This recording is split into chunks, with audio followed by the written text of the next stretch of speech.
ఈ సంక్రాంతికి విడుదలైన ప్రతిష్టాత్మక తెలుగు చిత్రాల్లో గౌతమిపుత్ర శాతకర్ణి ఒకటి.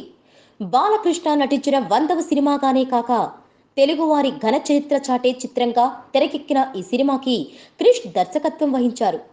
బాలీవుడ్ నటీమణి హేమమాలిని ముఖ్య పాత్ర పోషించిన ఈ సినిమా నేడు విడుదలైంది.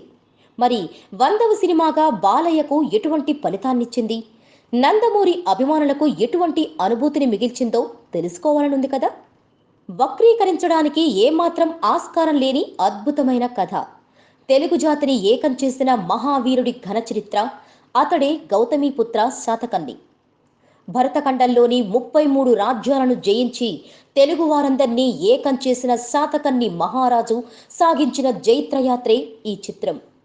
పేరుకి రాజైన, బుద్ధిలో నికృష్టుడైన నేహపాలుణ్ణి కన్నబిడ్డతో సహా యుద్ధానికి వెళ్లిన శాతకర్ణి ఎలా జయించాడు, తెలుగువారిపై పోటీకి దిగిన పరదేశీయులను ఏ విధంగా మట్టుపెట్టి తెలుగు జాతి పేరు ప్రతిష్టలను ప్రపంచానికి ఎంత ఘనంగా చాటి చెప్పాడు లాంటి ప్రశ్నలకు దర్శకుడు క్రిష్ చెప్పిన సమాధానాల సమాహారమే గౌతమిపుత్ర శాతకర్ణి చిత్రం. నటీనటుల పనితీరు. అవిక్ర పరాక్రముడు శాతకర్ణిగా బాలకృష్ణ అద్భుతమైన నటనతో అలరించాడు. యాక్షన్ సీన్స్లో బాలకృష్ణ నటన, ఆయన సంభాషణలు, పలికిన విధానం ప్రేక్షకుల గుండెల్లో చిరస్థాయిగా నిలిచిపోవడం ఖాయం.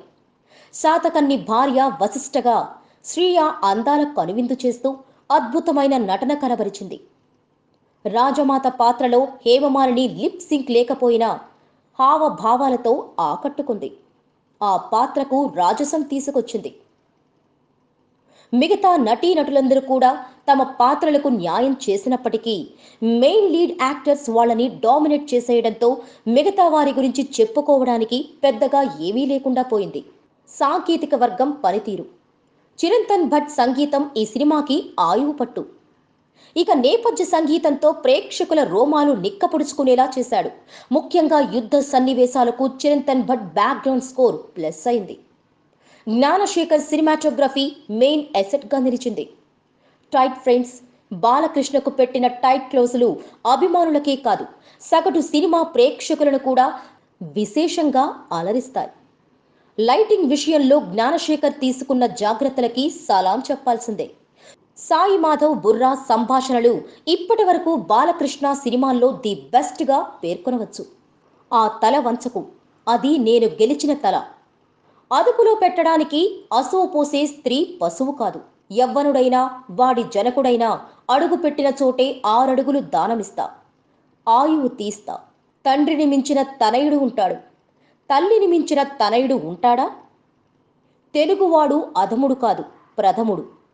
సింహం చీమ యుద్ధంలో వెనుతిరగవు. సింహం చచ్చే వరకు పట్టి పట్టి చంపుతుంది, చీమ చచ్చే వరకు కుట్టి కుట్టి చంపుతుంది. చెప్పుకుంటూ పోతే ఇలాంటి రోమాలు నిక్కపొడుచుకునేలా చేసే సంభాషణలు ఎన్నో. ఈ సినిమాతో సాయి మాధవ్ బుర్రా పేరు ప్రపంచవ్యాప్తంగా మారుమ్రోగిపోవడం ఖాయం. ఇక చివరిగా క్రిష్ గురించి చెప్పుకోవాలి. మన తెలుగువారు మర్చిపోయిన తెలుగోడి చరిత్రను తవ్వి తీయడమే కాక అద్భుతమైన దృశ్య కావ్యంగా గౌతమిపుత్ర శాతకర్ణి చిత్రాన్ని మలిచిన తీరు అభినందనీయం.